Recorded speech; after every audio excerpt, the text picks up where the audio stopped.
안녕하세요. 호호입니다. 오늘은 조선왕조실록 세종적이년 1418년 9월 21일부터 읽어보겠습니다. 충청도 병마도 절제사가 도내 별패의 재편을 청하였는데 풍년이 들면 시행하라고 하다. 충청도 병마도 절제사가 보고하기를 도내의 별패 중에 제대로 할을 쏘고 말을 타지 못하는 자와 안구마가 부실한 자가 대단히 많으니 다시 선발해 주소서. 비록 할쏘기나 말타기는 잘하지 못하더라도 창과 금을 잘 쓰는 자와 멀리 달릴 수 있는 자는 예전대로 별패에 소속시키고 그러며 활을 쏠 수는 있으나 안구마가 부실한 자는 수군에 소속시키며 한 가지도 취할 만한 기회가 없는 자는 잡쇠군에 소속시키소서. 또 수군과 육군의 장정 중에서 부유하고 용감한 자를 선발하여 별패에 소속시키소서 하니 상왕이 의정부와 육조에서 함께 논의하여 보고하게 하였는데 논의가 일치하지 않자 풍년이 들기를 기다려 그가 보고한 대로 시행하라고 명하였다. 다음 22일로 가겠습니다. 상왕이 주상의 적위와 종묘 아련에 저음하여 하연에게 소회를 말하다. 상왕이 하연을 불러 말하기를 전날 주상과 종묘에 친히 제양한 뒤 음악을 연주하고 어가를 맞이하는 일에 대하여 논의하였는데 농사가 흉년이어서 모두 정지하였다. 그런데 다시 생각해보니 태조께서 개국한 이후 손자가 왕위를 계승한 것이 주상이 처음이고 또 즉위하고 종묘에 아련하는 것은 인군의 성대한 행사인데 아무리 농사가 흉년이어서 민폐가 생길 수 있다 하나 이러한 부득이한 일에는 작은 폐단 때문에 일을 그만둘 수 없다. 나는 아직도 음악을 연주하여 왕가의 경사로 삼는 것을 보고 싶다. 다만 날짜가 촉박하여 미칠 수 없을까 염려된다 하니 하연이 아뢰기를 국가의 모든 일이 갖추어졌고 백간이 직임을 수행하고 있으며 지금 열흘이나 기일이 남았으니 무슨 일이든 준비하지 못하겠습니까 하였다. 상왕이 말하기를 경이 주상에게 아뢰어 예주로 하여금 옛 규례대로 시행하게 하라 하고 인하여 눈물을 흘리며 말하기를 경은 원 참의가 한 말을 들었는가 하니 하연이 아뢰기를 원숙이 주상과 이를 아뢰는 신하들에게 상왕의 교지를 선포하기를 나는 간사하고 교활한 자가 있다는 말을 들었다. 주상이 30세가 되기 전까지는 내가 군사를 감독하여 보좌하려는 것뿐이다 라고 하니 신하들이 교지를 듣고 감축하지 않은 이가 없었습니다 하였다. 상왕이 탄식하며 말하기를 내가 근심을 잊고자 하여도 아직도 근심을 내려놓을 수 없는 것은 간교한 사람이 있기 때문이다 하였다. 또 주상이 현명하기는 하나 춘추가 아직 젊어서 군사에 대해서는 익숙하지 않으니 내가 어쩔 수 없이 이렇게 하는 것이다. 그런데 오늘날 물정 모르는 자들이 간혹 내가 주상이 30세가 될 때까지 조금 기다렸다가 한두 명의 수하를 이끌고 소요하며 노년을 보낼 것이라고들 한다 하였다. 다음은 25일입니다. 때 아닌 우박이 내렸으니 예조의 재앙이 없기를 기도하는 예전에 대해 살펴보고하게 하다. 주상이 말하였다. 지금 때 아닌 우박이 쏟아졌으니 재앙이 없기를 기도하는 예전이 있어야 하지 않겠는가. 예조에서 옛 제도를 살펴보고하게 하라. 왕자가 출생하여 어령 부원군 남제를 보내 소격전에서 초례를 지내게 하다. 왕자가 출생하였으므로 어령 부원군 남제를 보내 소격전에서 개복신에게 초례를 지내게 하였다. 이조가 중궁의 고향인 청부현을 청보군으로 성격시킬 것을 아뢰다. 이조가 아뢰기를 진보의 속현인 청부는 중궁의 고향이니 청보군으로 성격시키소서 하니 그대로 따랐다. 경상도 관찰사가 울산진의 방어책에 대해 아뢰니 의정부와 육조에서 논의하고 보고하게 하다. 경상도 관찰사가 아뢰기를 울산은 해안가에 치우쳐 있어 인물이 매우 드물고 또 연포와 가까워 외인이 수시로 왕래하며 늘 염탐하는 곳입니다. 자도 도절제사가 이곳에 군영을 설치하였는데 내상의 군사가 100명에 지나지 않아 대장이 있는 곳으로서의 명망과 실제가 부합하지 않아 실로 외적이 이곳을 만만하게 여기는 마음이 생길 수 있습니다. 다시 울산진 병마사를 설치하고 좌도 도절제사가 경주 부윤을 겸하게 하소서. 그럴 수 없다면 좌도의 내상을 없애고 우도 절제사에게 겸하여 간장하게 하소서 하니 의정부와 육조에서 함께 논의하여 보고하라고 명하였다. 26일로 가보겠습니다. 병조 판서 조말생이 교배로 나가 지내려는 상왕의 뜻을 전하다. 병조 판서 조말생이 아뢰었다. 오늘 상왕께서 신을 불러 말씀하기를 지금 내가 병을 앓고 있고 자주 천재지변이 있기 때문에 주상에게 왕위를 물려주고 하늘의 뜻을 살폈다. 그런데 근래 또 재변이 생겨 내가 잠을 못 자고 고심하던 차에 교회로 나가 다니면서 3, 4일 유숙하거나 더 오래 유숙하기도 하며 마음 내키는 대로 편안히 있고자 한다. 옛날에 태조께서 회암사나 소요사 등지에 머무시자 온 나라가 실망하였으나 내 어찌 백성에게 폐단을 끼치겠는가. 내가 군사에 관한 일을 직접 결단하는 이유는 주상이 30세가 넘기를 기다리는 것뿐이다. 그대는 나의 이러한 뜻을 주상과 여러 재상에게 구하라 라고 하셨습니다. 호조가 내년도 종자를 마련하기 위하여 백성이 빌려간 쌀을 그 꼭으로 수납하도록 아뢰다. 호조가 아뢰기를 충청도 경차관이 보고하기를 올해는 가뭄으로 흉년이 들어 백성이 의창과 군자창에서 빌린 쌀을 모두 그 꼭으로 수납함으로써 내년에 종자를 마련해야 할 것입니다. 라고 하였으니 보고해 온 대로 시행하소서. 경상도와 전라도의 표도 제대로 읽지 않았으니 충청도의 예를 따르소서 하니 그대로 따랐다. 또 경상도에서 올해 중앙에 상납할 미곡은 각각 본고을에 수납해 두라고 명하였다. 사헌부가 황제에게 진언하는 표피의 수납 조건을 완화하도록 아뢰다. 사헌부가 아뢰기를 황제에게 진언하기 위한 용도로 지방에서 바치는 표피를 재용감에서 수납할 때 작은 구멍이라도 있으면 그때마다 모두 받아주지 않습니다. 이로 인하여 표피 한 벌의 가치는 거의 면포 40필 가격에 이르는데 해가 다 가도록 사고자 뒤져도 그마저 구하기가 쉽지 않습니다. 호랑이나 표범을 그 가죽에 상처내지 않고 잡기란 사람의 힘으로 할 수 있는 일이 아닙니다. 지금부터 몸집이 크고 틀색이 선명하면 받아주게 하소서 하니 그대로 따랐다. 다음 27일입니다. 노상왕이 나암사에서 돌아오다. 노상왕 정종이 나암사에서 돌아왔다. 예조가 종묘를 배할한 후 조화하는 의주를 아뢰다. 예조가 종묘를 배할한 후 조화하는 의주를 아뢰었다. 의주는 다음과 같다. 유사가 주상의 의자를 인정전 중앙에서 남향으로 설치하고 향로 2개를 앞 기둥 밖에 진설한다. 통례문이 협률랑의 자리를 정계 위 서쪽 가까이에 동향으로 설치하고 좌우 시신의 자리를 동쪽 계단과 서쪽 계단의 남쪽에 설치하는데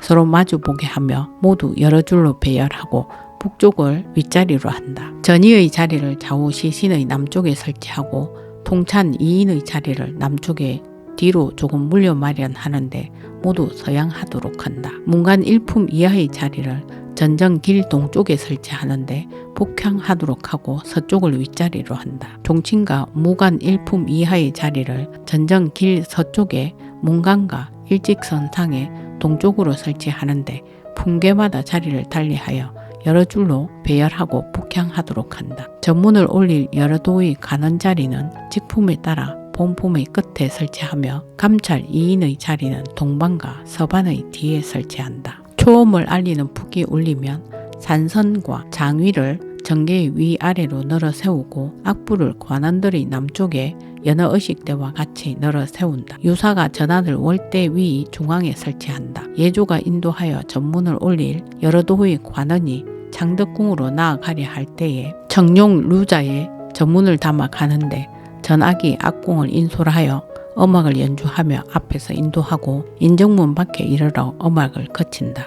예조가 인도하여 전문을 올릴 여러 도의 관원이 창덕궁으로 나아가려 할 때에 청룡 루자에 전문을 담아 가는데 전악이 악공을 인솔하여 음악을 연주하며 앞에서 인도하고 인정문 밖에 이르러 음악을 거친다. 예조가 인도하여 전문을 올릴 여러 도의 관원이 동문으로 들어가 동쪽 계단으로 월대를 올라 전문을 전 안에 놓는다. 이 음을 알리는 북이 울리면 문무 관원들이 각각 조복 차림으로 모두 문 밖의 자리로 나아간다. 전악이 악공을 인솔하여 자리에 나아가고 협률랑이 자리에 나아간다. 판통례 문사가 무릎 꿇고 바깥 준비가 다 되었다고 아뢰면 전하가 간포 차림을 하고 시신과 여러 집사가 예를 행한다. 통찬이 국궁 사배, 흥, 평신이라고 창하고 각공사라고 창한다. 삼엄을 알리는 북이 울리면 통례문이 나누어 인도하여 문무 신하들이 들어와 자리에 나아간다. 판통례 문사가 전하에게 나아가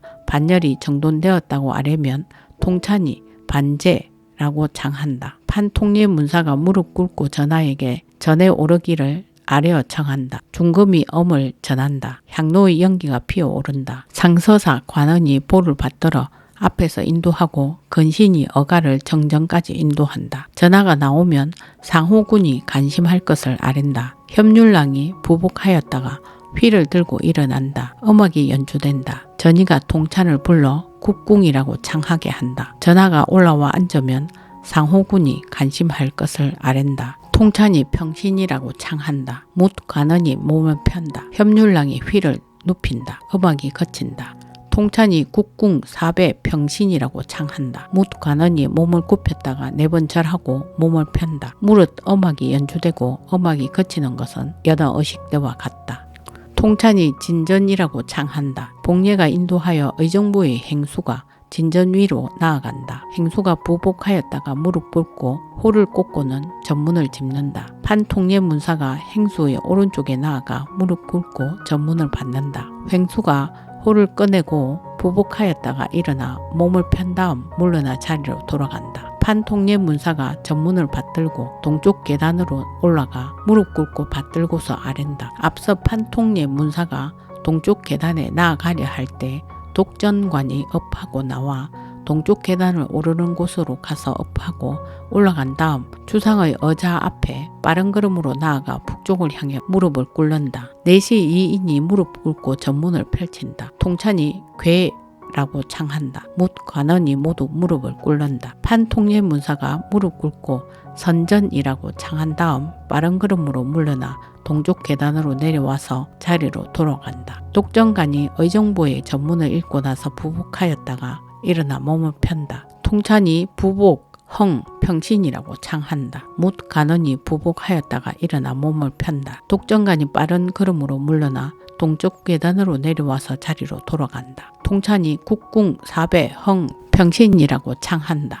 묵 관원이 몸을 굽혔다가 4번 절하고 일어나 몸을 편다. 성녀와 회인들이 궁정에 들어와 축송한다. 마치면 판통례 문사가 무릎 꿇고 전하에게 예가 끝났다고 아랜다. 통찬이 예필이라고 창한다. 전하가 의자에서 내려온다. 음악이 연주된다. 통찬이 국궁이라고 창한다. 묻 관원이 몸을 굽힌다. 전하가 대내로 들어간다. 음악이 거친다. 통찬이 평신이라고 창한다. 묻 관원이 몸을 편다. 통례문이 나누어 인도하여 문무 관원들이 차례로 나간다. 판청 주목사 오희열이 제방 수축 사업에 관하여 아뢰다.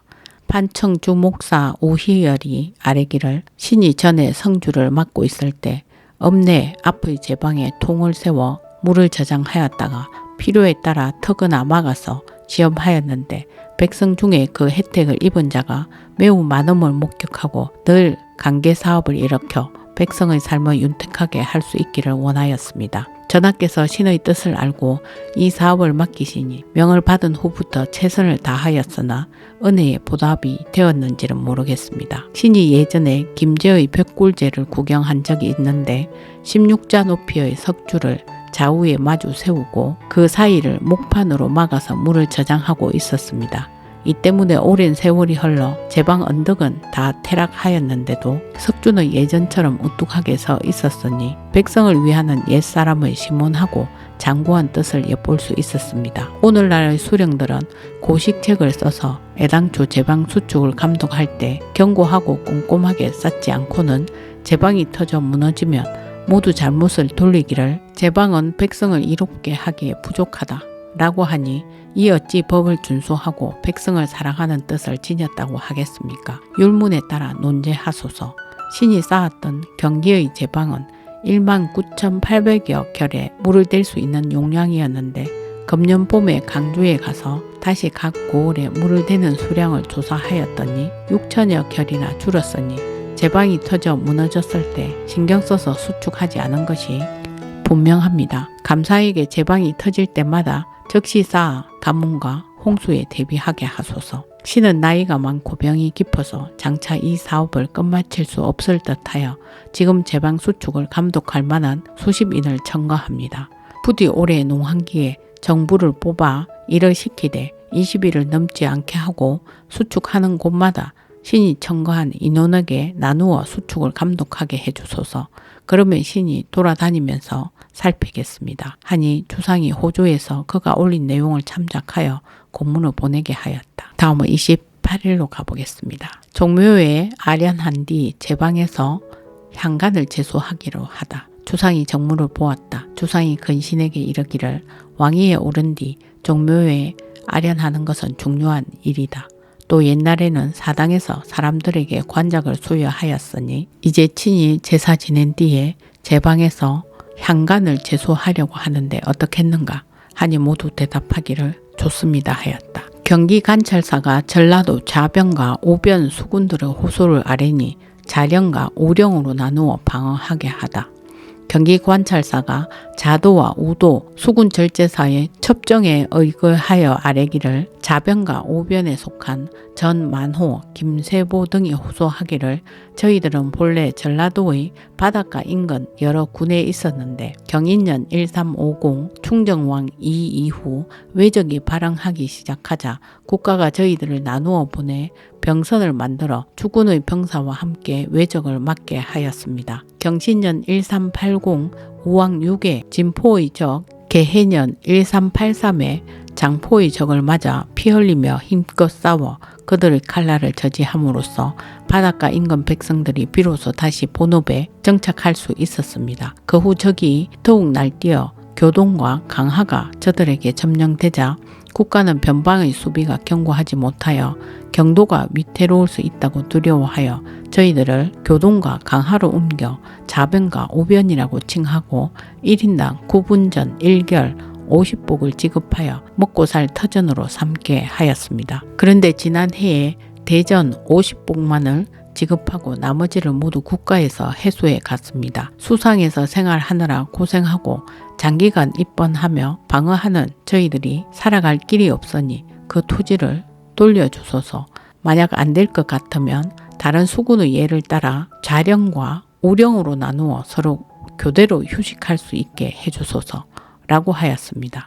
하니 상왕이 자령과 우령으로 나누어 수어하라고 명하였다. 경상도 관찰사 신상이 수군의 번상 체제 등에 대하여 아뢰다. 경상도 관찰사 신상이 아뢰기를 도내의 벼농사가 풍수의 재해를 입은 탓으로 모두 여물지 못했는데 바닷가 근처의 고을이 더욱 심합니다.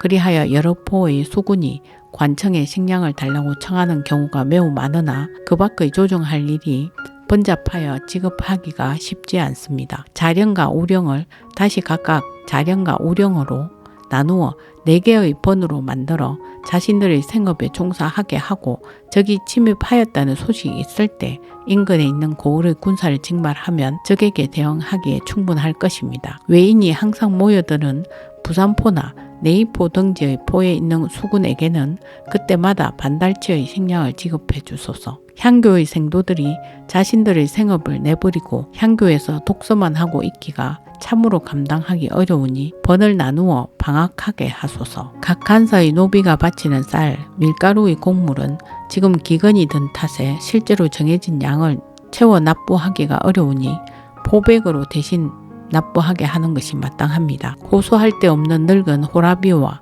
가부, 고아, 자식 없는 노인은 다른 집에 기식하고 있어 살아갈 방도가 없으니 고을에 있는 묵은 콩을 각 마을에 나누어 주어 그들로 하여금 장을 만들게 하여 내년에 진율할 재원을 삼게 하소서. 고을에서 납부할 저하가 지방에는 없어 모두 서울 안의 상인과 교역해야 하니 올해에 하나여 납부할 저하를 면제해 주소서. 하니 주상이 모두 그대로 따랐다. 이어서 장을 만드는 일과 저화를 감하는 일은 농사를 망친 다른 모든 도에도 공문을 보내라고 명하였다. 경상도 대구군에 지진이 발생하다. 경상도 대구군에 지진이 발생하였다. 다음은 29일입니다. 햇무리가 지다. 햇무리가 졌다. 전라도에 신안역과 오림역을 다시 설치하였다. 지금까지 조선왕조실록 세종적이년 1418년 9월 21일부터 29일까지 읽었습니다.